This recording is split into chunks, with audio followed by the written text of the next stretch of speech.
할렐루야! 멜번 한인장로교회 성경통독반에 오신 여러분을 예수 그리스도 이름으로 환영하고 축복합니다. 오늘은 16번째 강의 에스더서에 대해서 알아보도록 하겠습니다.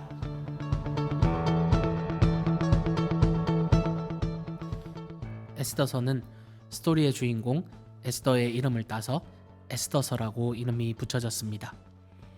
에스더의 이름의 뜻은 페르시아어로 별이라는 뜻을 가지고 있습니다. 페르시아라는 강대국의 그늘 아래에서 칠흑같이 어두운 시대를 지나고 있는 포로로 끌려온 유대인들에게 페르시아의 왕후가 되는 에스더는 별과 같은 존재로 여겨졌을 것입니다. 또한 에스더의 히브리어 이름인 하닷사의 이름의 뜻은 은메화입니다. 지금 보시는 꽃이 바로 은메화 꽃입니다. 에스더서는 룻기와 더불어 여성의 이름이 책의 제목으로 쓰여진 유의한 책입니다. 룻기와 에스더는 문학 기법이 동일한데 우연을 가장한 필연, 즉 하나님의 계획을 이야기한다는 점에서 비슷합니다. 스토리 또한 비슷한 맥락을 가집니다. 하나님의 자비, 은혜로 상징되는 보아스의 사랑과 룻의 헌신으로 다윗의 혈통을 통해 예수 그리스도가 이 땅에 올 수 있었다는 사실을 이미 공부했습니다. 마찬가지로 하만이라는 사람의 계략으로 민족 전체가 멸절당할 뻔했던 그런 위기에서 극적으로 구원하시는 하나님의 은혜와 보살핌이 에스더라는 여인의 헌신과 결단을 통해 이루어집니다.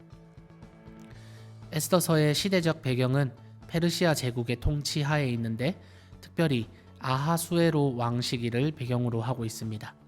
이 아하수에로 왕은 지난주에 에스라 느헤미야서를 공부하면서 잠깐 언급되었었는데요. 고레스 황제가 주전 538년에 유대인은 돌아가서 성전을 재건하라고 칙령을 내렸습니다. 그리고 이듬해인 537년에 1차로 포로가 귀환해서 성전이 재건되기 시작하는데 사마리아 사람들이 방해하고 민원을 제기해서 아닥사스다 왕 때에 성전 건축이 멈춥니다. 이 내용이 에스라 4장에 나옵니다. 이 아닥사스다 황제는 세계사에는 캄비세스 2세라고 기록이 됩니다. 후에 2차 포로들을 귀환시키고 에스라를 지원했던 아닥사스다 2세와 구분하기 위함인 듯합니다. 여튼 이 캄비세스 2세 후에 다리우스 황제가 에스라 6장에서 고레스 칙령 문서를 다시 발견하게 되고 다시 성전 재건을 허락합니다. 에스더서에서 등장하는 아하수에로는 다리우스 황제의 아들이면서 세계사에는 크세르크세스 1세로 기록이 되었습니다. 이미 선왕 다리우스 황제 때 인도와 소아시아 지역을 평정하였고 그리스 지역을 정복하기 위해 원정을 나갔지만 두 차례나 실패했었습니다. 특별히 2차 원정은 지금의 올림픽의 마라톤을 잇게 한 마라톤 전투라고 불리는데 한 그리스 군인이 42.195km를 뛰어와서 그리스 연합군이 승리했다고 알리고 그 자리에서 숨졌다는 일화가 있습니다. 크세르크세스 황제는 아버지였던 다리우스 황제의 염원을 이어받아서 직접 3차 그리스 원정을 떠났습니다. 그리고 테르모필레에서 스파르타 왕 레오니다스가 이끄는 연합군과 전투를 벌이는데 이 내용이 유명한 영화 300이 이야기하는 전쟁입니다. 스파르타군 300명과 그리스 연합군 700명이 페르시아의 10만 군대에 맞춰서 테르모필레 전투에서 전멸을 합니다. 영화에 이 내용이 담겨 있죠. 그런데 스파르타가 이 전투에서 3일의 시간을 벌어주었고 결국 세계 4대 해전이라 불리는 살라미스 해전에서 페르시아가 대패하게 되고요. 다음 해 플라타이아 전투에서 패배하게 되어 결국 본국으로 후퇴하게 됩니다. 3차 그리스 원정에서 패배 후에 본국으로 돌아온 아하수에로 황제는 향락으로 여생을 보내게 되는데 이 시기에 많은 여인들을 후궁으로 뽑게 됩니다. 바로 여기에 페르시아인이 아닌 에스더가 왕후가 될 수 있었던 이유가 있습니다. 이 시기에 페르시아 제국 안에 있던 유대인들이 민족 전체가 몰살을 당할 뻔한 큰 위기를 만나게 되지만 하나님의 보호하심 아래 안전하게 거하게 됩니다. 내용을 살펴보시면 에스더서는 잔치라는 모티브를 통해서 사건들을 전개해 나갑니다. 먼저 1장, 2장에서 아하수에로 왕의 잔치가 벌어지고 와스디 왕후도 잔치를 벌이며 조금 어쩌면 흥청망청 노는 분위기가 보여집니다. 이 잔치에서 와스디 왕후는 아하수에로 왕의 심기를 불편하게 만들었고 결국 폐위가 됩니다. 그리고 2장에서 에스더가 간택되어 왕후가 됩니다. 그런데 에스더에게는 사촌 오빠이자 자신에게 아버지 같은 존재인 모르드게라는 사람이 있었습니다. 이 모르드게가 어느 날 대궐문에서 국무하고 있을 때 왕의 두 내시 빅단과 데레스가 오난을 품고 아하수에로 왕을 암살하려는 음모를 세웁니다.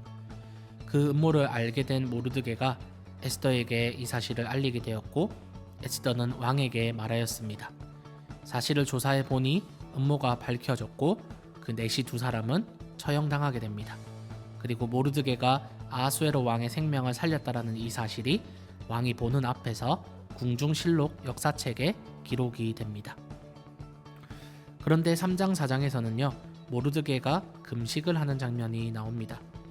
왜냐하면 하만이라는 관리가 유대인 전체를 말살하고 죽이려는 음모를 꾸미고 있었기 때문이었습니다. 그래서 모르드게는 금식을 하고 에스더에게 가서 너가 유대인을 살리기 위해서 왕에게 나아가야 한다. 왕에게 이 사실을 알려야 한다라고 요구합니다. 하지만 왕이 부르지 않았는데 안뜰로 들어가서 왕에게 다가가는 자는 남자든지 여자든지 다 죽일 수밖에 없었습니다. 그래서 에스더 또한 부인이었지만 왕이 부르지 않는다면 왕에게 나아갈 수 없었습니다. 하지만 에스더는 자신의 민족을 살리기 위해서 이 결단을 하고 믿음의 헌신을 하게 됩니다. 5장에서 7장은 에스더가 여는 잔치의 모습이 기록이 되어 있습니다. 여전히 하만은 음모를 꾸미고 있습니다. 그런데 갑자기 아하수에로 왕이 앞에서 기록했던 궁중실록 역사책을 신하들에게 가지고 오라고 하고 자기 앞에서 읽게 합니다. 그리고 그 실록에 앞에서 다루었던 사건인 왕의 두 내시 빅다나와 데레스가 왕을 죽이려고 하는 음모를 모르드게가 알고 고발하였고 왕이 살았다라는 사실이 기록되어 있었습니다. 그래서 왕이 이런 일을 한 모르드게가 보상을 받았는지에 대해서 질문을 하니 나라에서 그에게 아무런 상도 내리지 않았다라고 합니다. 그래서 왕이 하만을 불렀습니다. 하만에게 이렇게 상의를 합니다. 자신이 특별히 대우하고 상을 내리고 싶은 사람이 있는데 어떻게 대우했으면 좋겠습니까? 라고 상의를 합니다. 하만은 아마도 자신이 그런 특별한 대우를 받고 상을 받기를 기대했는 것 같습니다. 그래서 자신이 기대하고 또한 왕이 내릴 수 있는 가장 특별한 그런 특별 대우를 조언하게 됩니다. 그래서 그 사람이 말을 타고 관으로 꾸미게 하고 그리고 그 사람이 지나갈 때에 모든 신하들이 임금님께서 높이고 싶어하는 사람에게 이렇게까지 대우하신다 하고 외치게 하며 그를 경배하게 합니다. 하지만 이 보상은요 하만이 아니라 모르드게에게 행해졌습니다. 그래서 모르드게가 말을 타고 지나갈 때에 하만은 자신이 말한 대로 임금님께서 이 사람을 높이고 이렇게까지 대우하신다라고 외치고 다닙니다. 사실상 하만의 권위가 떨어진 것입니다.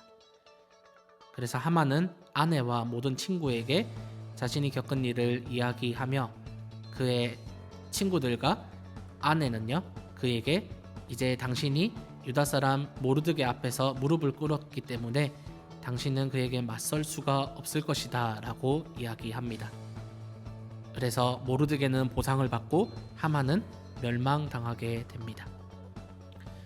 이제 8장부터 10장까지는 이 생명의 구원을 받은 유대인들의 잔치가 나옵니다. 여기에서 극적인 구원을 기념해서 유대인들이 큰 잔치를 벌이는데 이를 불임절이라고 말합니다. 이 책의 기록의 목적은 두 가지로 볼 수 있습니다. 먼저는 사무엘서부터 열왕기, 역대기, 에스라, 느헤미야에까지 동일하게 나오는 질문들. 유대인은 어떤 민족이며 하나님은 어떤 하나님인가? 누가 진정한 왕인가에 대한 질문과 답입니다. 사실 에스더에는 룻기와 마찬가지로 하나님이라는 단어가 등장하지 않습니다. 페르시아라는 위대한 제국에서 이름 없고 보잘것없는 유대민족으로 살아가는 이들에게 왕이 있는가? 이들의 하나님은 누구인가? 하나님은 이런 사람들에게도 관심을 가지고 계신지에 대한 질문을 계속해서 던집니다. 에스라, 느헤미야가 페르시아에서 예루살렘으로 귀환하기로 결정한 유대인들의 이야기를 다루고 있다면 에스더서에는 예루살렘으로 돌아가지 않고 페르시아에 남아서 살아가는 유대인들의 이야기를 다루고 있는 것입니다. 그래서 세상 가운데에서 유대인, 즉 그리스도인은 어떠한 다스림 가운데 거해야 하는가에까지 생각해 볼 수 있을 것 같습니다. 두 번째는 불임절이라는 절기의 기원을 설명해주는 목적으로 쓰여졌다고 할 수 있습니다. 불임절이라는 절기는 모세 오경에서 지정한 절기가 아닙니다. 하지만 유대인들은 이 불임절을 현대에도 기념하고 있습니다. 유대인들은 자신을 몰살하려고 했던 하만을 잘 기억하고 있습니다. 그래서 불임절에 에스더서를 읽을 때에 하만이라는 이름이 나올 때마다 야유를 보냅니다. 현대 유대인들은 에스더 시대의 하만뿐 아니라 역사적으로 유대인들을 괴롭힌 많은 하만들을 기억하고 야유를 보냅니다. 단연 가장 악한 하만은 바로 홀로코스트를 자행했던 히틀러일 것입니다. 세계 곳곳에 흩어져 사는 유대인들은 이 불임절을 지키며 하만을 기억하며 그럼에도 불구하고 유대인은 노임과 구원을 얻을 것이라는 에스더 4장 14절의 말씀을 기억하여 불임절을 기념합니다. 에스더서는 이 불임절에 대한 신학적 뒷받침을 해주고 있습니다.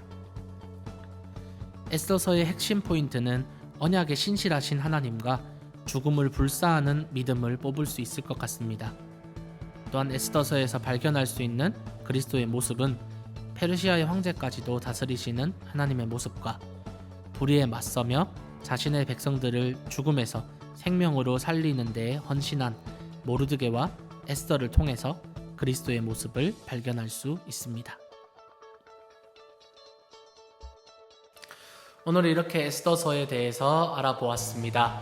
에스더서를 읽다 보면 위기의 순간에 그리스도인이 어떻게 대처해야 하는지, 어떠한 믿음의 결단과 순종을 해야 하는지에 대한 도전이 일어납니다. 현재 코로나 바이러스의 상황 가운데 우리 그리스도인에게 도전을 주는 메시지인 것 같습니다. 이 위기의 순간에 어떠한 결단을 하며 어떠한 믿음의 헌신과 순종을 해야 하는지 여러분 마음속에 도전이 일어나시길 바라며 계속해서 통독에 힘써 주시며 이 메시지 가운데 하나님의 은혜가 가득하기를 소망합니다. 감사합니다.